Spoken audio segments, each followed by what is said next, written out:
অনুষ্ঠান বাড়ির মতন স্বাদের নরম আর ফুলকো কড়াইশুঁটির কচুরি কীভাবে বানাবে সেই টিপস অ্যান্ড ট্রিক্স আজকের ভিডিওতে শেয়ার করছি। সাথে থাকবে একটা দুর্দান্ত আলুর দমেরও রেসিপি, তাই পুরো ভিডিওটি দেখার অনুরোধ রইল। প্রথমেই কিছু নতুন আলু নিয়ে জল পাল্টে ভালো করে ধুয়ে প্রেশার কুকারে সিটি দিয়ে সিদ্ধ করে নেব। কিছু মটরশুঁটি নিলাম। একটা থালার মধ্যে নিচ্ছি 2 কাপ পরিমাণ ময়দা, 1 টিস্পুন নিচ্ছি চিনি, 1 টিস্পুন নুন, 2 টিস্পুনের মতন নিচ্ছি সুজি আর 2 টিস্পুন ঘি নিয়ে নিলাম। এবার এই সমস্ত উপকরণ দিয়ে শুকনো অবস্থায় ময়দাটাকে বেশ ভালো করে মেখে নিতে হবে। শুকনো অবস্থায় মাখা হয়ে গেলে উষ্ণ জল অল্প অল্প দিয়ে একটা নরম ডো মেখে নিচ্ছি। ময়দাটা মাখা হয়ে গেলে উপর থেকে 1 টিস্পুন সাদা তেল ছড়িয়ে এটাকে ঢেকে সরিয়ে রাখছি। এদিকে আলুর দমও আমাদের খুব ভালো করে সিদ্ধ হয়ে গেছে, খোসাগুলোও ছাড়িয়ে নিচ্ছি।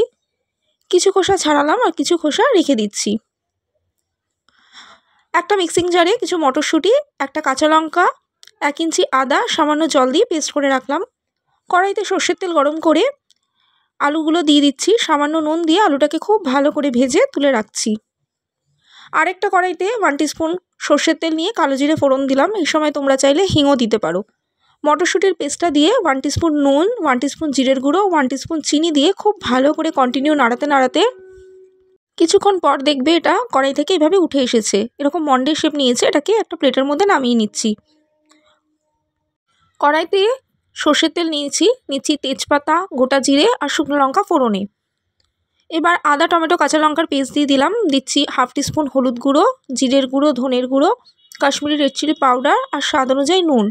সব কিছু দিয়ে মশলাটাকে খুব ভালো করে কষিয়ে নিচ্ছি। মশলাটা খুব ভালো করে কষে গেলে ভেজে রাখা আলুগুলোও দিয়ে দিলাম। উপর থেকে ছড়িয়ে দিচ্ছি কিছু মটরশুঁটি। সব কিছু দিয়ে আলুটাকে আরও কিছুক্ষণ কষিয়ে দিয়ে দিচ্ছি 1 বাটির মতন জল। এটা কিন্তু একটু গামাখা হবে, তাই সেক্ষেত্রে বেশি জলের কিন্তু প্রয়োজন নেই। গ্রেভির মধ্যে 3 থেকে 4 মিনিট আলুটাকে খুব ভালো করে ফুটিয়ে দিচ্ছি 1/2 টিস্পুন চিনি, উপর থেকে গরম মশলা গুঁড়ো আর ঘি ছড়িয়ে দিলেই দারুণ স্বাদের আলুর দম কিন্তু একদম রেডি। আলুর দমটা নামিয়ে রাখছি। এখানে আমাদের ময়দাটা অনেকক্ষণ রেস্ট হয়ে গেছে। ছোট ছোট করে ময়দা থেকে লেচি কেটে নিচ্ছি প্রথমে। এবার লেচিগুলোকে হাতের সাহায্যে এভাবে গোল করে বাটির মতন শেপ দিয়ে নিচ্ছি। তোমরা প্রত্যেকেই জানো, তবু একবার দেখিয়ে দিচ্ছি। বাটির মতন শেপ দিয়ে এর মধ্যে 1 চামচের মতন মটরশুঁটির পুরটা দিয়ে দিলাম। এবার মুখটাকে খুব ভালো করে বন্ধ করে দিতে হবে।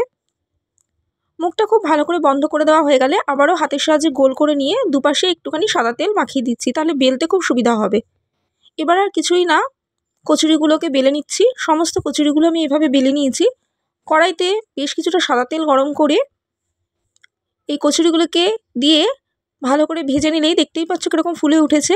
এইভাবেই সমস্ত কড়াইশুঁটির কচুরিগুলো ভেজে আলুর দমের সঙ্গে সার্ভ করলেই একদম অনুষ্ঠান বাড়ির মতন কড়াইশুঁটির কচুরি আর আলুর দম রেডি।